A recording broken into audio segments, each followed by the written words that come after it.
Today's podcast is brought to you by Blue Canary. The bird has landed on beautiful Bainbridge Island, conveniently located at 499 Madison Avenue. ASE Master Technician Clint Ramsey brings over 15 years of experience, award-winning diagnostic skill, and a desire to reinvent the automotive repair experience. Schedule an appointment online at bluecanary.biz or call them today at 206-451-4220. Blue Canary is excited to announce their second location is now open in Bremerton.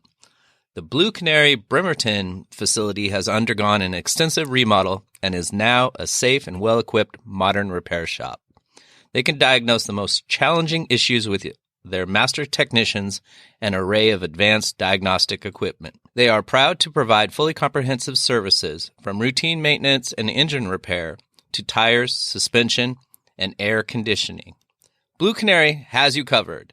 All repairs are backed with their 2-year, 24,000-mile warranty.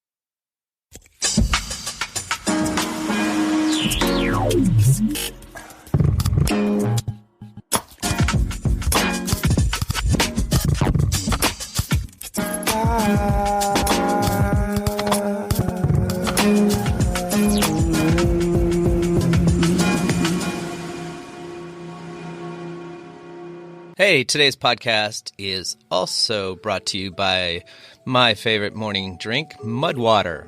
Mud Water is made with 100% organic ingredients. They use both mycelial biomass and fruiting bodies of mushrooms to allow them to complete their full growth cycle. No sugar involved in this. Keto-friendly, only 5 or less carbohydrates. 100% organic, non-GMO, gluten-free, and Whole30. Ingredients include the best of the best: masala chai, cacao, lion's mane, chaga, reishi, cordyceps, turmeric, cinnamon, and sea salt. You get all the benefits of coffee with none of the jitters or the crash. You can buy Mud Water in today's story notes and description of the podcast. Support Mud Water, support the show.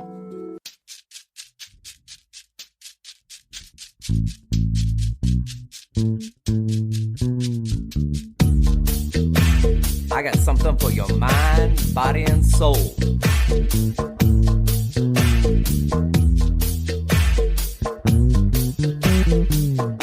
I got something for your mind, body, and soul.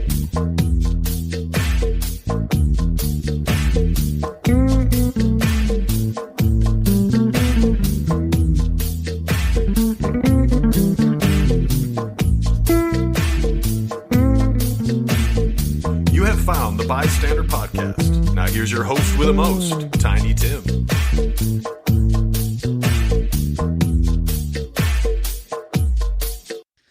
What's good, Podcastville? You found the BISTANDER Podcast. Your host is Tiny Tim, the Mr. Rogers of podcasting, a.k.a. the King of Casual. We're here to talk, not so much celebrate the 1-year anniversary of January 6th, with the official, official political correspondent of the BISTANDER and frequent guest, Joel Underwood. Welcome. How you doing, man? Hey, good to be back. Hope everybody out there is doing good. Shout out to Blue Canary, who opened their second location in Bremerton. Go out there and check them out. Hey, so it's been a year. What did we learn? How we feeling about it? There's a lot of reaction to President Joe Biden's speech and the strength of it and how it could possibly be divisive. But I think he finally has stepped up a little bit and put a little honoriness to his name and said, hey, listen, the guy that started this needs to pay for it. And it seemed like he, without naming Donald Trump, was definitely talking to him. Oh, he said the former president. I mean, he did. He called him out for probably the first time.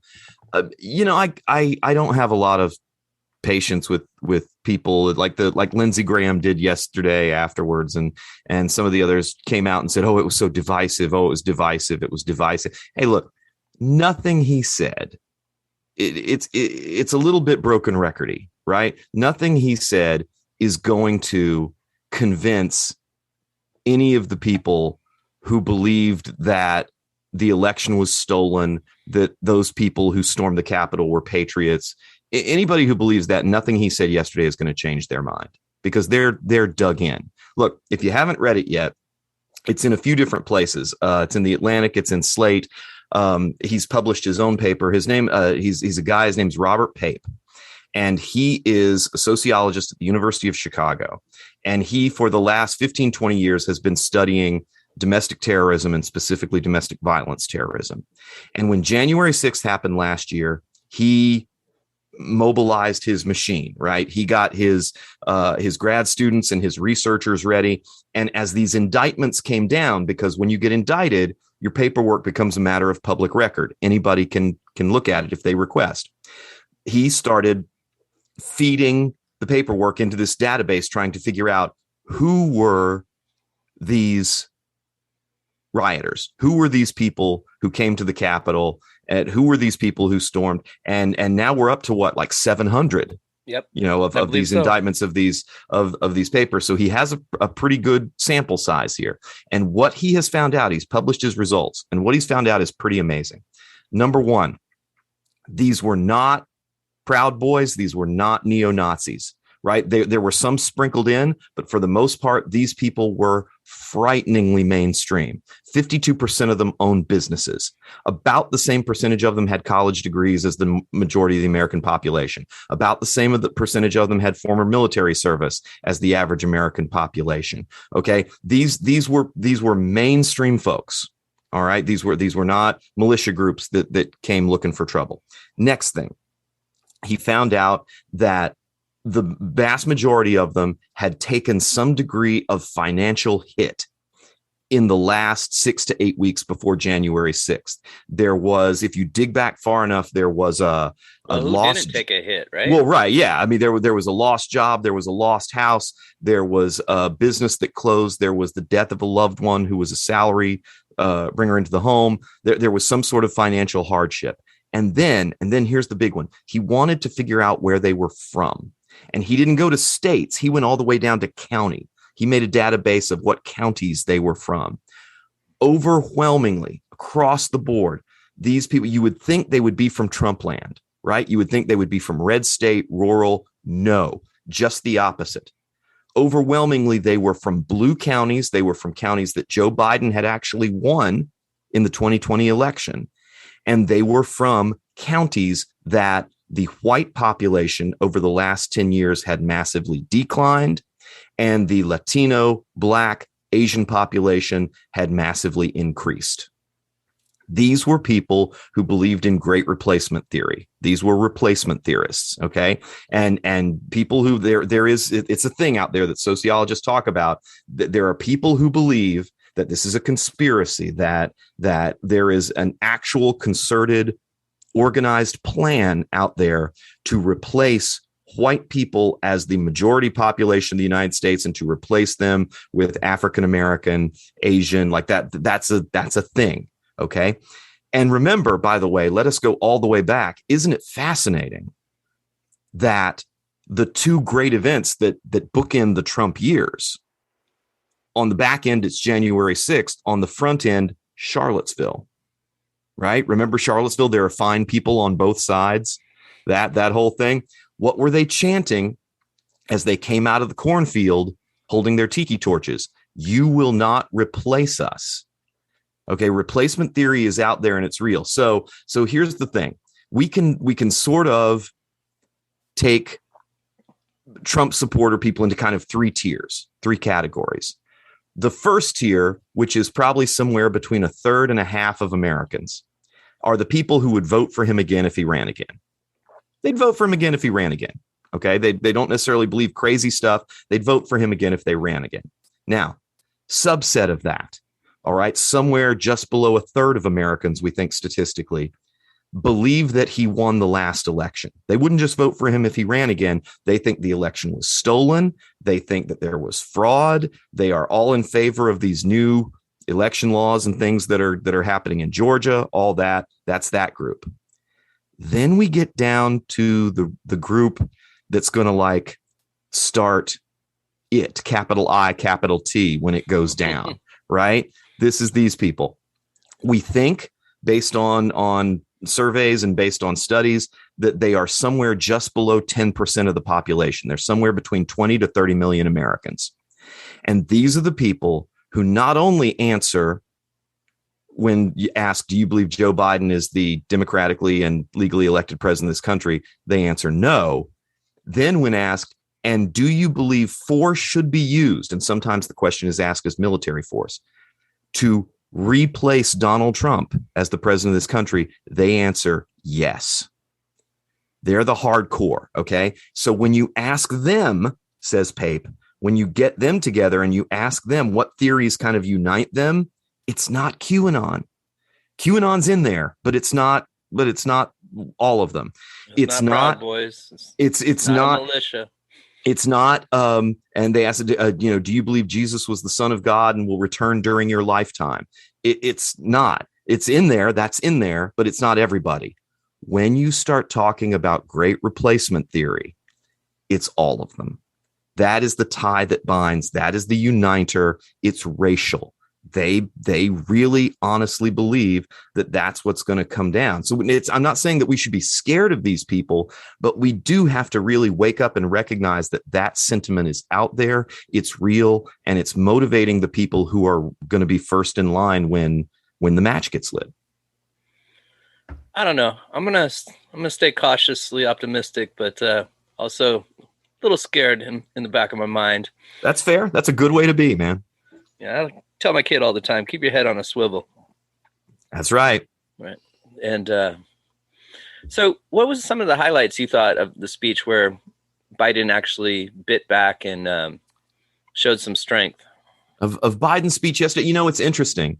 He had 2 speeches in 2 days, and they were very different, but they were very similar. What's the other speech you're talking about? First, he did the day before, he did the big COVID speech before the briefing. And he also did the Ukraine, Russia. Yeah, I did the whole, here's what we're not going to, euphemistically we call it, we're not going to take it anymore. It's tough because his critics come at him saying he sounds like a broken record. He says the same things over and over again. Well, I'm sorry. The same things are the same things to say. I mean, there's not much more to say. If you look at COVID, it's get vaccinated. Yeah. Get vaccinated. If you haven't, and there's about a third of the country that has just decided they're just not gonna, for whatever reason. Either they're more afraid of needles than they are of COVID, whatever. They're not going to do it. Considering it a flu shot they don't believe, at some level, they don't believe in the concept of the public health. Yeah, that it's everybody's job to keep everybody healthy. I know some people that got vaxxed as well, but they're not looking forward to or really participating in the idea of boosters. And hey, to be fair, there's a lot of pushback.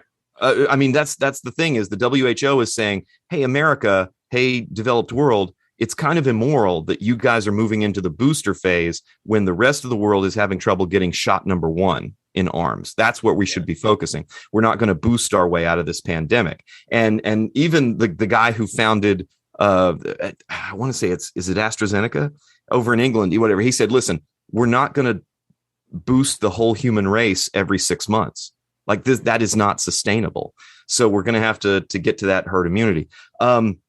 But moving on to your question, yesterday, I did like, by the way, shout out to his speechwriters, whoever wrote holding a knife to the throat of democracy. Come on, that's a good line. That's a good line. I don't know who his speechwriters are. Your speechwriters are supposed to, the sort of the profession, the rules are you're kind of supposed to stay in the background and not take credit for things to make sure that the speech is affiliated with the president. But the main thing that I hope, if people took nothing else away from it, was, and he stuck it near the end. I wish it had been a little bit more towards the beginning. You're not a patriot if you only love your country when you win. That I thought he could have said a whole lot less. I thought the whole thing was a little long. And if he had just really focused on that, you're not a patriot, because all these people call themselves patriots and they roll flags around and they stuck flagpoles through the windows in the Capitol and they did all that. You're not a patriot if you just love your country when you win. And we go back to, it took us back to Al Gore. When Al Gore stepped aside, what he said, like, listen, not only am I going to step aside, even if I don't necessarily agree with what's going on, I am going to support my president, and I'm going to do what I can to help the country. I mean, that's sort of what you're supposed to do. So I wish he had led with that a little bit more. Yeah, I think I've done that in the past. Trump just aggravated me the way he carries himself, to the extent where I couldn't really support him like I had in other presidents that I hadn't voted for. I get upset when you see a poster with Obama with a Hitler mustache, or, you're taking our leader, whether it be Donald Trump, Joe Biden, George Bush, and just make them out to be the biggest sinner and the worst person in the world. Hey, that's our leader. And, sometimes whether you're in military or just a private citizen, you're going to have to deal with leaders like that. And it's best that you support them, because internal fighting is not going to help. It's true. It's interesting. The question that you really, that philosophically really brings up is, to what point, right? I mean, I could say the same thing. The same thing was being said in the 16 and 1700s about kings. Well, you may not like your king, but he's your king, and so you really should support the government. And the whole Declaration of Independence, the whole idea of, what Thomas Jefferson wrote when he encapsulated the Enlightenment into miniature is, there does come a point. Mm-hmm. There does come a point where you have to go, I can't, even though you're my leader, I can't follow you anymore. We're going to move the whole show out west and start over again. And America hasn't shown eagerness to have coups. But it almost seemed like this. We've experimented with the idea. We've experimented with it. Yeah. I mean, look, hey, I can make a very good argument that if Robert E. Lee doesn't order Pickett's charge at Gettysburg, then at the very least, I'm not saying the South would win that war, but the Confederacy, the Army of Northern Virginia at that point would have had an unimpeded path to Washington, D.C. How do you think that goes? What do you think Robert E. Lee does? That, you can definitely imagine Lincoln fleeing to where, where is the government then? How does that work? We've experimented with it. Absolutely. Yeah, Biden has spent the majority of the year trying to sell us on unity in a country that's been divided for 4 years. And it seemed like he took a little bit of a step back from that in this speech. Do you feel like we're close to having anything close to another civil war? No. That would first of all, here, when you look at the pre-Civil War United States, the country actually broke down pretty neatly. There was the agrarian South, there was the industrial North. There were people who, that's not to say that there weren't pockets. Yeah, there absolutely were. But you could really draw dividing lines. America doesn't work that way anymore. You look at every election map for the last 3-4 cycles. It's the same thing. It's these big pockets of blue in the urban cities in every state, surrounded by this red land of rural America, but it's every state. If we wanted to say, okay, it's going to be whatever, the West Coast against everybody, or it's going to be the northeastern United States is going to secede and basically become Northeast liberal land, like, it doesn't break down that way. I mean, you and I both know, right? Okay, Seattle, pretty super liberal. You drive for about an hour out of Seattle, any direction, and it gets very Trumpy very quick. Down where I live, outside, heading for Shelton, over across the mountains, onto the Kitsap Peninsula. Same thing for Oregon. I was just down visiting my kid in Portland. Portland, you're not going to find a more progressive liberal city than Portland. Drive for an hour in any direction out of Portland, and it gets really red really fast. And so we're all together in this kind of big mush. Have you seen, this is a fascinating thing. Have you seen that Eastern Oregon there is a movement in Eastern Oregon among conservatives they want to join Idaho. They want to make Idaho like this big sort of weird shaped thing and say, can we just join Idaho and be part of Idaho? Well, that's not unprecedented. We have had a successful secession in our country, in our history. There's one state that was created by a successful secession. Any guesses? No, totally. West blank. Virginia. West Virginia was the last time that somebody went and broke off and said, you know what? We're kind of do our own thing. Well, Washington State's talked about it, as well as adding a 51st state in Cascadia, and then the east side of the mountains where it's very red could break off as well. Well, that's the thing is, I woke up to some funny headlines because for folks at home, we're recording this on January 7th, 2022. The mountain passes have gotten pounded with snow over the last 36 hours, and there's talk that they might not even be open till Sunday. And so I woke up to some funny headlines of what is it? Mountain snow divides state in half, and then down below, state good with it. We're good with it. It's good. We're fine with it. Unless you're driving I-90, then unless you got to get over there, I don't know what you're going to do.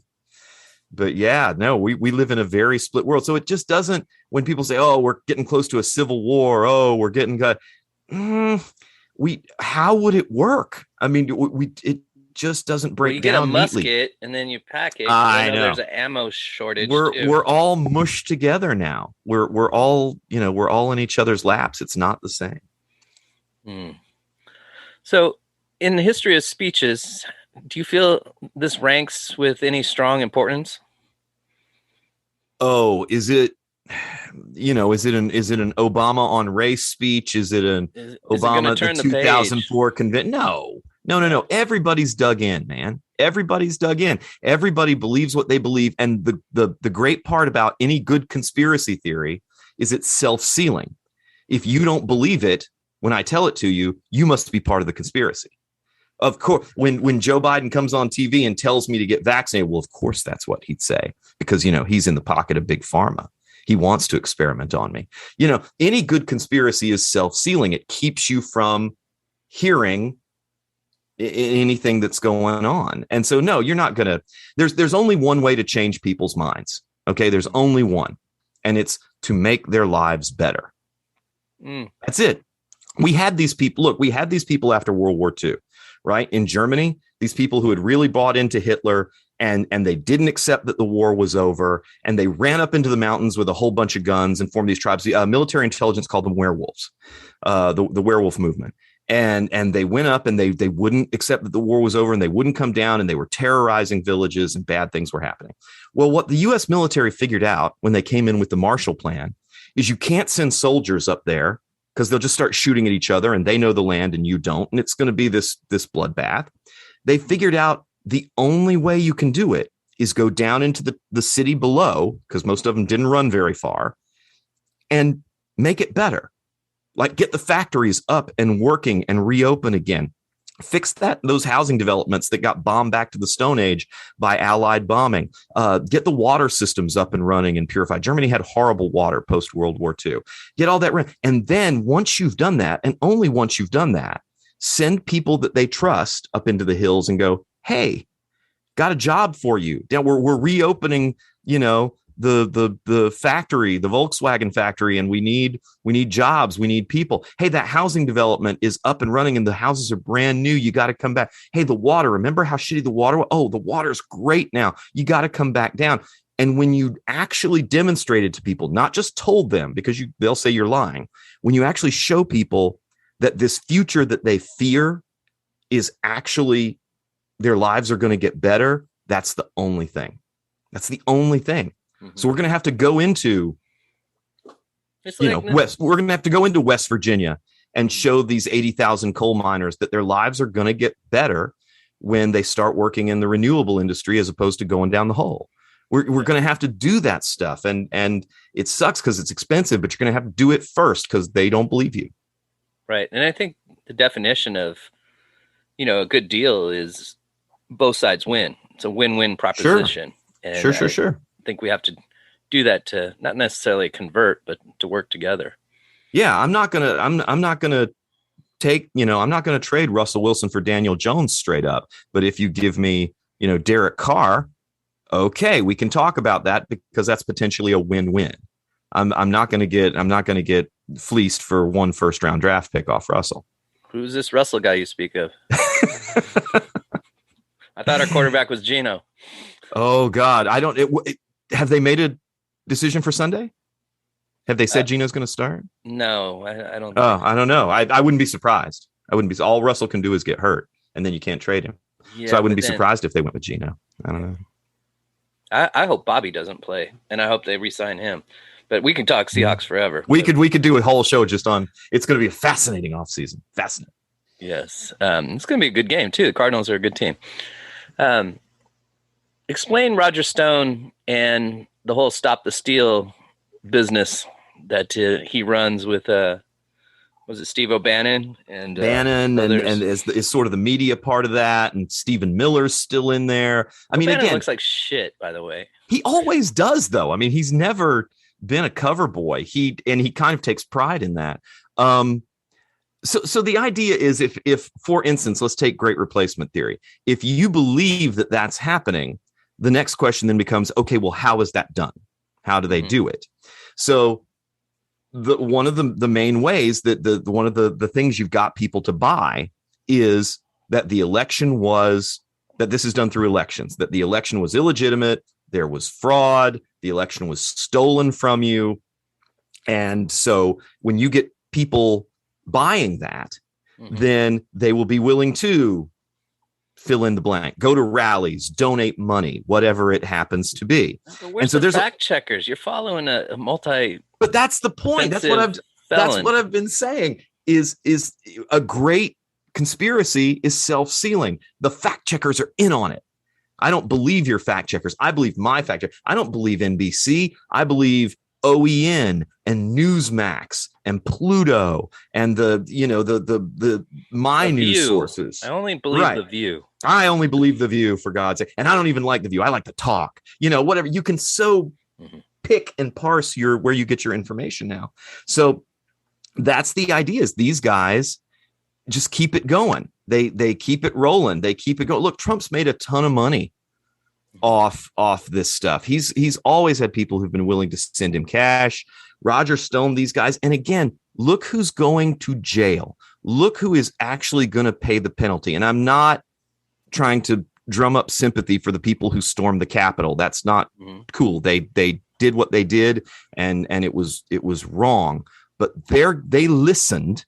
They're going to pay the penalty, but they listened to the main man who was up there saying, go get your government back. We're going to go down there and we're going to fight, and we're going to fight like hell. And by the way, we now know he was getting text messages. Chief of Staff was getting text messages. We have them. His own son, Donald Trump Jr. was sending and saying, he's got to get out there. He's got to stop this. He's got to tell them to go home. And by the way, when Donald Trump Jr. becomes your moral center, you need to take a long look in a hard, dark mirror. Okay.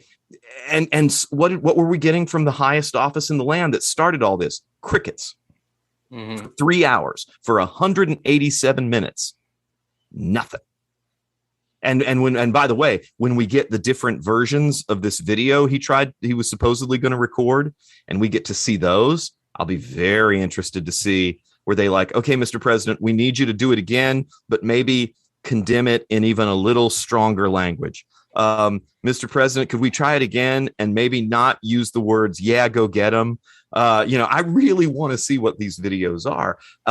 Because again, the Trumps and the Stones and the Bannons and the Millers, these are people, the Ivankas and the Jareds, they're going to skate through the raindrops.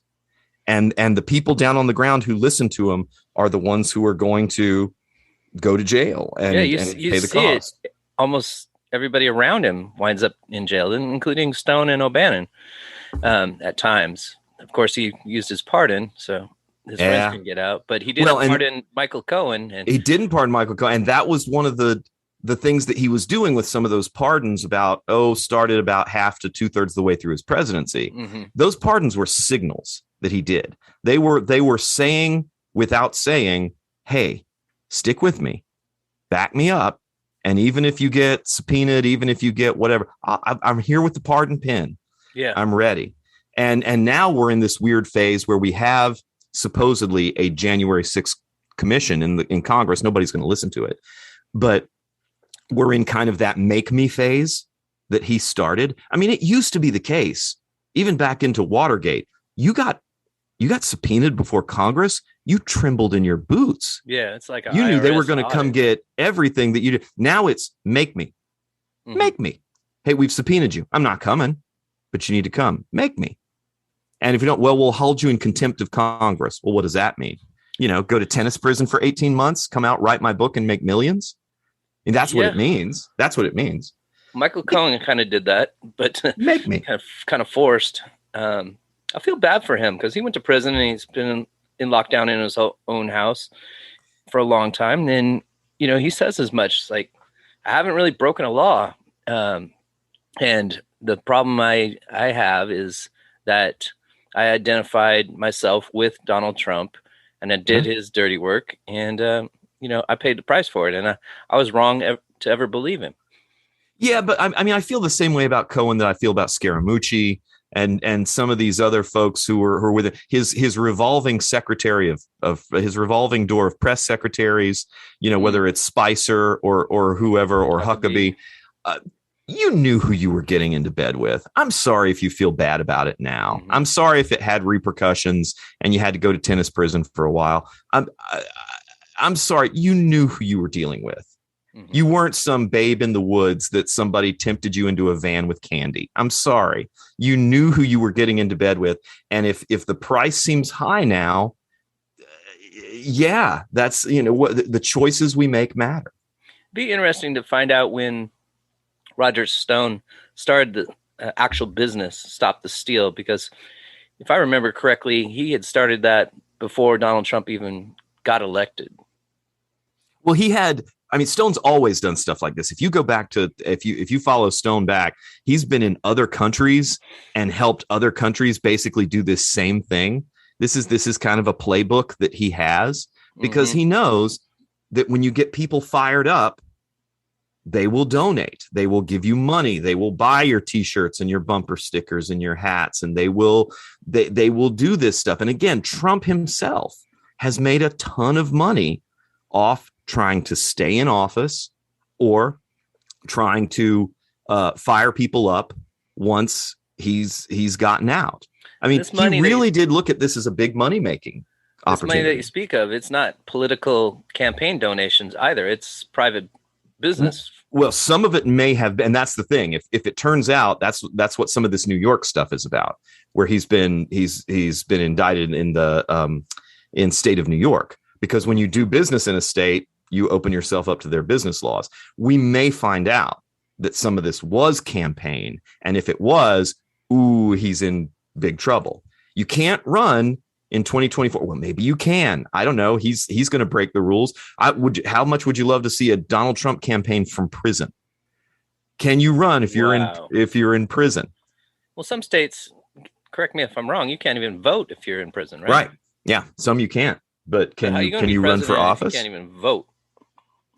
People vote for you. You're only one vote. But yeah, if it turns out that some of this stuff was campaign money that found its way into those coffers, and they start again. Remember Watergate? That's what got him in trouble. It was the mixing of the accounts. It was this money that was raised for this getting used for this, and paying burglars with the campaign money. Follow the money. Right. Follow the money. Wow. It's a lot to digest for sure. It's a lot. We live in crazy times, man. Why do you think the Republican Party has not allocated its resources to a different cat? Who is it? Ted Cruz? Is it Mitt Romney? Is it somebody else? Who's their option? That's the problem. That's a proper person. That's the exact problem. Is not nobody Ted Cruz is, but nobody has shown his stickiness. That's the thing. Remember back when he was running the first time, remember that incredible slate of people. I mean, there was Marco Rubio, there was Jeb Bush, there was Cruz. I I mean, there were all these guys that were going to be the Republican heir apparent, and Trump was a joke when it started.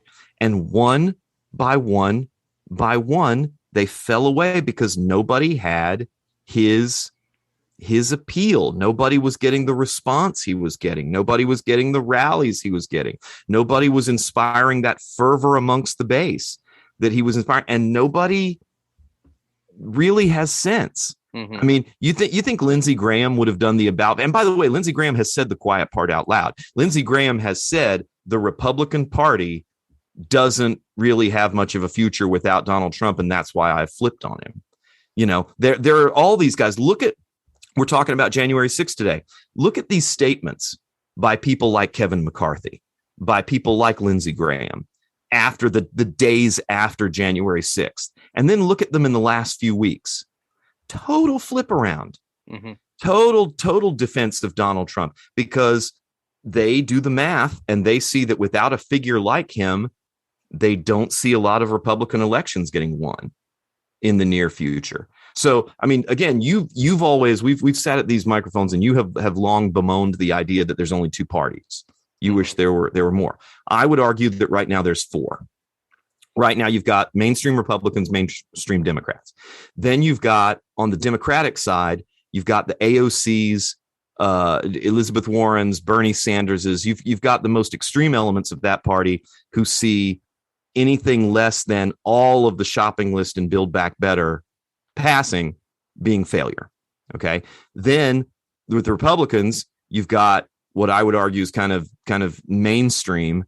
And then you've got the Freedom Caucus, they're calling themselves now, the Marjorie Taylor Greenes, the Lauren Boeberts, the Louis Gohmerts, the people who, again, they are kind of speaking to those great replacement people and see them as a viable political base. Then I would argue you might even have yet another break off from the Republicans, which is they would call themselves the real Republicans.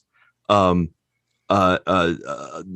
other folks would call them rhinos, Republicans in name only. These are the Liz Cheney's, the Adam Kinzingers, the people who they let be on the January 6th committee to invalidate it, really, and say it's all just political. These are the people who have been willing to come out and call Trump and talk about him.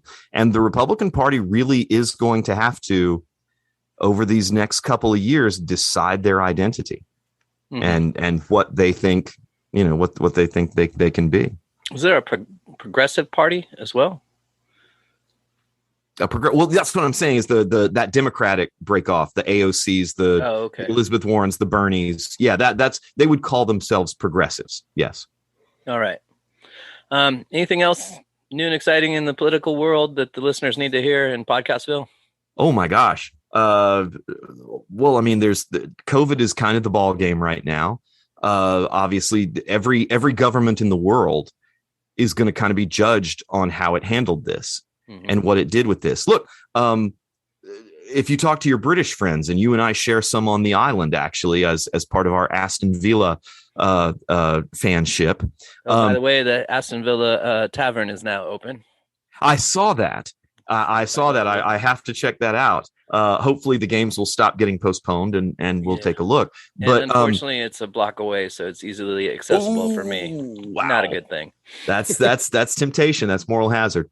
But I know British folks who hated Boris Johnson, who thought Boris Johnson was just the worst and made fun of him and made fun of his hair and made fun of his life and his handling of the COVID crisis. And that the immediate vote to give British citizens that 75% of their paycheck and tell them to stay home and do all that stuff, that turned them around on Boris Johnson. There are people who were not fans of Boris Johnson who are now big fans of his, specifically because of how he handled COVID. And that's going to happen in both directions all over the world. There are countries where they looked at their government leaders as pretty good, and they feel like they blew COVID. And now those people are going to be facing a reckoning come next election. I would have liked to have seen how Andrew Yang would have handled the COVID here in America. I think it would have been very data driven.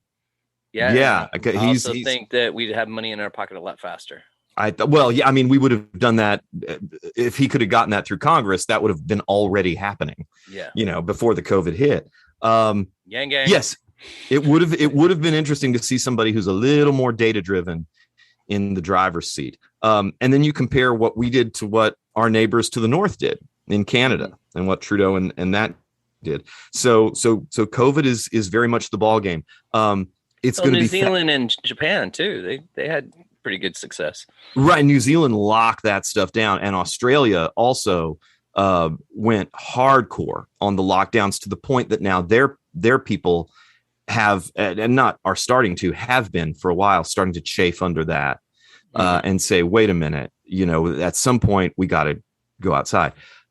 It's going to be interesting to watch the Olympics and see that are coming up, and see who goes, who doesn't, how many people go, how many people don't, how are the athletes treated, what is a diplomatic boycott anyway? Does it matter? Oh, the Chinese are so upset. Oh, Joe Biden won't come to see the Olympics. Oh, we saved him a seat. Olympics are in trouble big time. I mean, that Houston Rocket player had one tweet, and then China shut down the NBA, and it cost the NBA $1 billion in just one day over there. And then the Chinese tennis player that I think she won the doubles at Wimbledon this year and was in the top 4. She came out saying that a government official sexually abused her. And then kind of vanished. Yeah. And then she's being propped up as a puppet now in these very forged videos that I'm okay, this never happened. I'm sorry. Something like that. But she's pretty much hidden away right now. So the Female Tennis Association decided to pull all events from China indefinitely and not participate in the Olympics there. But the men's tennis did not follow it. So you were talking about following the money earlier. And, what is iconic about China? It's Nike in a lot of ways, right? It's the Beijing Olympics coming up. And how do we participate? I remember last Olympics, barely. But Russia couldn't participate, and they had to go as individuals. So there was kind of a change in the Olympics. But the amount of money it takes to build these stadiums, and then they're never used again. Yep. And then the political stronghold between countries, and then the ethical treatment of people. I don't see the Olympics having much success this year or going forward at all. Well, the thing is, I mean, they have statistically shown that if your city has never hosted the Olympics before, when they put out the call, you should run away. Like that, you get killed economically for running the Seattle Olympics. Got killed with the Goodwill Games back in the 80s. You get killed, yeah. And there's probably about 10 cities that probably have the ability to host the Olympics, and they're all ones that have done it before, right? You have the infrastructure in place.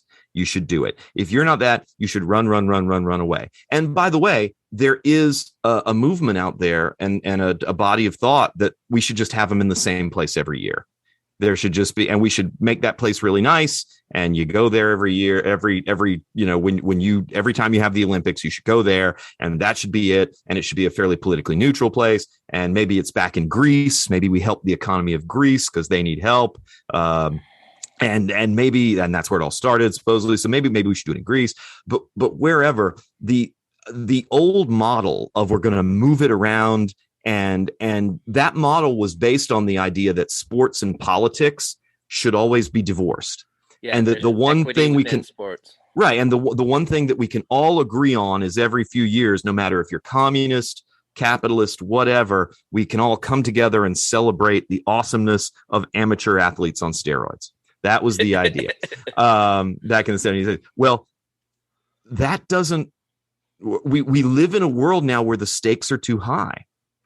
Where if we live in a country where Russia is on the doorstep of Ukraine with the tanks ready to roll, and there aren't a lot of ways we can voice our displeasure with that they will hear. There aren't a lot of ways that the international community can sanction them in any way.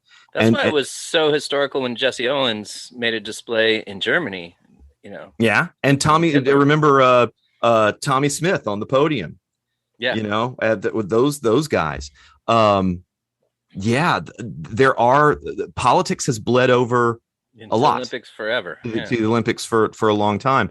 So it's a little naive to say we should always keep them separate. But yeah, I think the question is really going to be as we move forward into this, and the question with any sanctions, any economic sanctions or any sports sanctions or anything, are you punishing the people you mean to punish?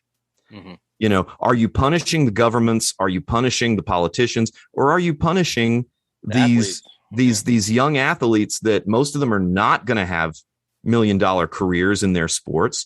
Most of them, they've worked for their whole lives to get here to this point. Mm-hmm. So are you going to change anything, or are you not? And B, who are you punishing to do it? I mean, you can imagine if your guy, your soccer fella, your youngster, let's say he busted his butt and worked from the time he could walk to get on the U.S. national men's team. Mm-hmm. Imagine you having to come into his room one night and say, "Hey, son, it just came over the papers. I know you were excited, but you guys aren't going to Reykjavik this year for the soccer stuff." I mean, it's devastating. It's absolutely devastating. So who are you hurting, and is it going to accomplish anything? Speaking of soccer, World Cup's in Qatar this next go around, and they've built billions of dollars worth of soccer stadiums. Yeah. But it's not like they have soccer or NFL leagues.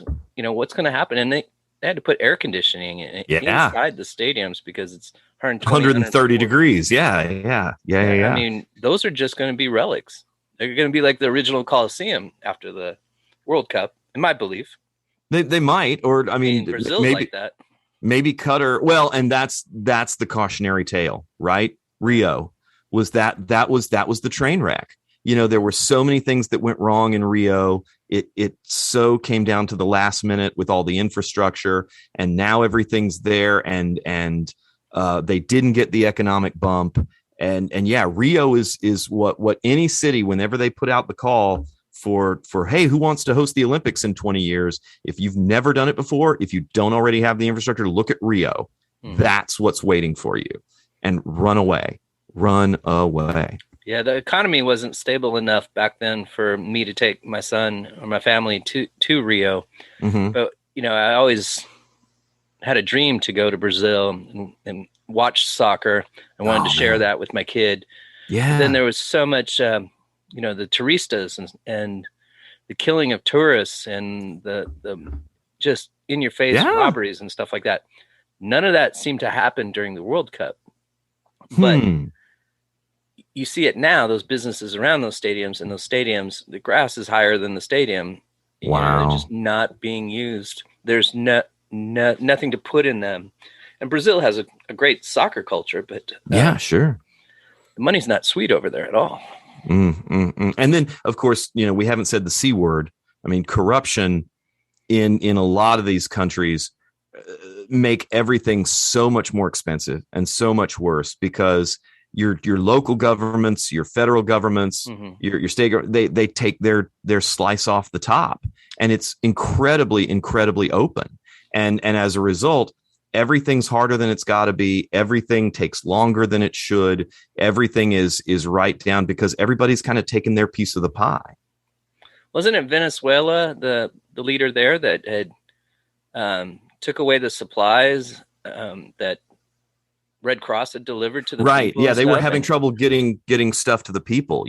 I one of the people I used to work with at the school I used to teach was a real mover and shaker for I won't say the foundation name on the air, but a large foundation with the name of a famous person that everybody in Seattle would recognize. And they were trying to get medicines and set up hospitals and do all kinds of amazing things in Africa. And I once asked her during an interview, if you could wave a wand and get rid of one problem that was in your way, whether it was access to water, roads, whatever it was, that would have made your job easier, what would it have been? She didn't even blink. She didn't even hesitate. She said, corruption, governmental corruption. Everything you tried to do, there would eventually a car would pull up, a bus would pull up, these guys would get out in the nice suits and they would go, hi, we're here for our, and depending on where you were and who you were dealing with, they were more or less open about it.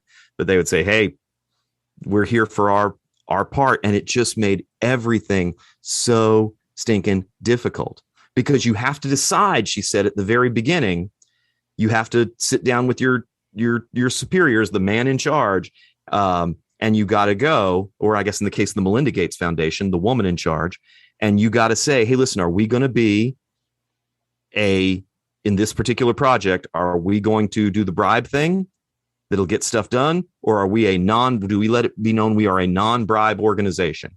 And if we are a non-bribe organization, everything's going to take twice as long and it's going to be twice as difficult. But you have to keep to that, because if you play ball with one dude, everybody else won't let you do anything until you play ball with them. The corruption makes everything so incredibly slow and difficult. And I'm sure it's happening right now with PPE and vaccines and trying to get needles into arms of people with COVID.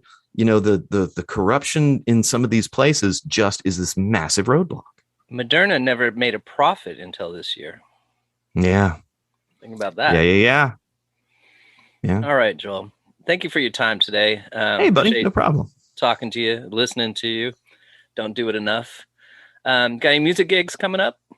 I will be, in fact, on the island. I will be near you right now. It's scheduled for February 16th at the awesome Fletcher Bay Winery there in Coppertop, doing their happy hours. Everybody is, and this is kind of, again, we're coming to you folks on January the 7th of 2022. Everybody's kind of deciding how they feel about having music and having open stuff. I've got a lot of people in my sort of email who are kind of in the wait and see mode. One of the big restaurants that I like to play down here in Olympia has just canceled all live music for the next 4 weeks and said, we just want to ride this out. We want to see, is this something that's going to go away when enough people get boosted? Is it a wave that's just going to crest and then go away? They're kind of in a look-see. So I have some things booked for the summer. I have a few things coming up, but everybody's kind of diving underground a little bit now. It's what the CDC refers to as a soft lockdown. Hard lockdown is, of course, the government says you must close restaurants, you must close schools. Soft lockdown is the government didn't say you have to close the restaurant, but all your people are sick and you can't get any food in the restaurant, so you have to close. We're kind of there. Some restaurants already taking the precaution and shutting down already this week. And there was a notice from my son's high school that they may be shutting down shortly as well, depending on how many more cases. Yeah. And by the way, when you were texting me before, we might not want to say the name on the air, but some of those restaurants that you mentioned that are shutting down along the main strip there in Bainbridge, some of those are some of my favorite places. And I know people who work there and I know people who own them. And I've owned a restaurant myself. Just a shout out to folks out there. If you have a night in and you're trying to figure out like what to do, you don't feel like cooking, please don't get Pizza Hut. Please don't get Domino's. Please don't do a national chain. Order from a local restaurant and go and either pick it up or have one of their people do delivery to you. You could be your night of orders could make the difference between them being able to be open for another few days or not. So please buy local as always and support your local eateries and your local staff if you have a choice, because it's going to be tough times. Yeah, very well said. Thankfully, we're on an island, so we don't have many national chains. McDonald's. You got a few, Subway. though. You got a few, yeah. Yeah. All right. Well, you've been listening to Bystander. Thank you for listening. Please support us on Patreon, and we'll talk to you soon. Be kind.